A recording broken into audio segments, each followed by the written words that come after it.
Hey guys, I got a cool video for you today. I got my hands on a Cayman GTS, and today we're going to find out what packages the GTS includes and whether or not you should get an S or a GTS today on the Cayman Files.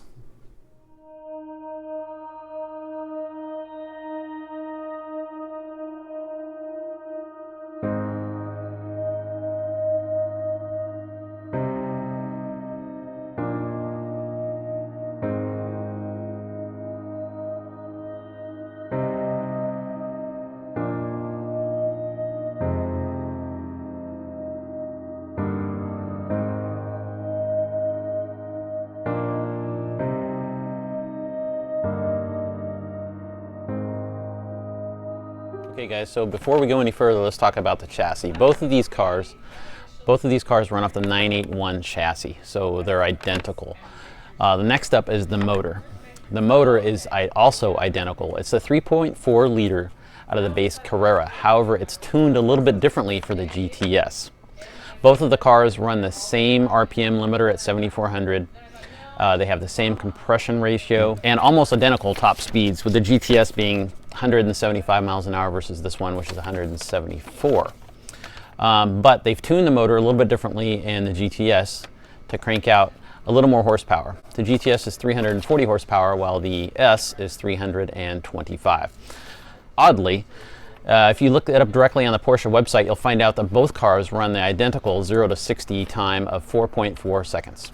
Okay, so with the GTS package, you're going to get a couple of different things. The first one being a different front fascia and a different rear fascia, which essentially includes a different diffuser. So something you can see right off the bat, the GTS has a different front bumper on it with integrated DRLs, and also has a center opening for a third radiator. So that's different as compared to the S, which has the standard 2 radiators on the outside, and the center is pretty much blocked up, or it funnels the air to the radiators on each side. The rear of the GTS is essentially the same as the S model, except for the diffuser on the bottom, which you can see has some vertical pieces on it, and also the GTS comes with black tips. The S model has 2 openings on each side of its diffuser, so you can see the difference there, and also has chrome tips.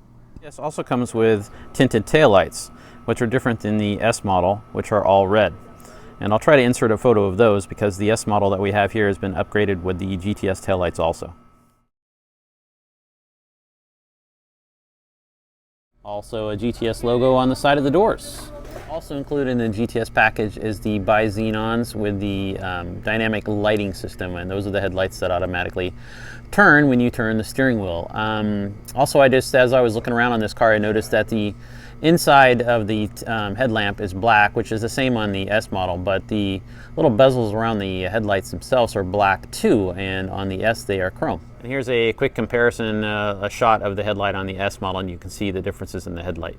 This car also has bi-xenons with the dynamic lighting system also, but the cosmetics of the light are just a little bit differently with the chrome inserts. And that on the outside, the only other thing you'll get on the base GTS is you get the model designation deletion on the back. So, and you also get some base added options in the GTS package. The first one being the sports exhaust. Okay, the sports exhaust essentially opens up some valves in the exhaust and makes the car sound a little bit differently. You also get the 20-inch wheels, with the GTS you automatically get the upgraded red calipers, which is actually a better brake. Next up is the suspension.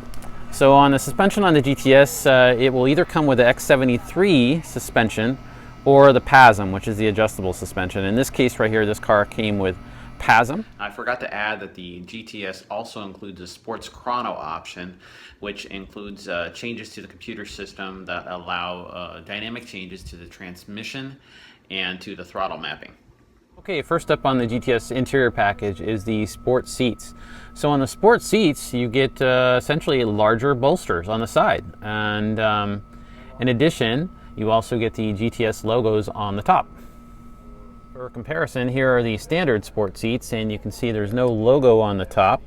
And also the bolsters aren't quite as large as the Sport Seat Plus bolsters. The GTS models are essentially bathed in Alcantara, and the first thing you're going to get is the Alcantara covered steering wheel.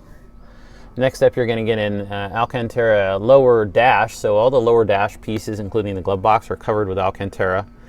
And then you're going to get inserts, Alcantara inserts in the seats.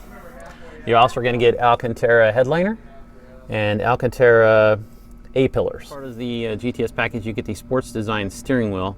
The wheels are turned right now, so it's kind of hard to see the logo, but you can see what that looks like.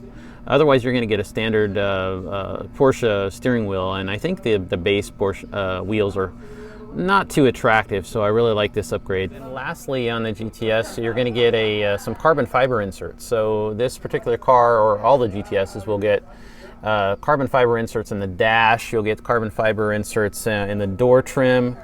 And then in the center console, you get some carbon fiber there too. It's extended over on the dash on the other side. So the carbon fiber accents are really nice.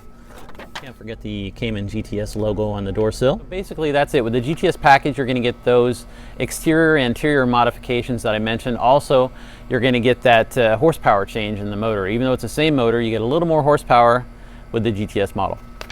All right, so with all that being said, you have to ask yourself, is it worth it getting the GTS package? Well, on a new car, I think there is some savings there, because the base price for a Cayman GTS is going to be about $79,000, whereas the base price on an S is $67,000. So you've got $11,000, $12,000, depending on what dealer you're getting it from, of difference between these two cars. But the amount of options that you're putting into the GTS package is actually, if you configure those separately, you're going to pay a lot more than $12,000 for those options. Yes, and I wanted to put the question to you guys out there, what you guys think. What would you buy? Would you buy a GTS or an S? I think the answers are different if you're buying a new car versus a used car. I think if you're buying a new car, I think the features that you get with the GTS package are gonna pay for themselves. You're gonna save some money brand new. However, I think it's a little different if you're looking like I do with my cars. I always buy them used. And I think aesthetically, if you like the exterior, enhancements of the GTS along with the interior features, I think you should get a GTS, because it's quite a bit different than the base features on the S, interior and externally.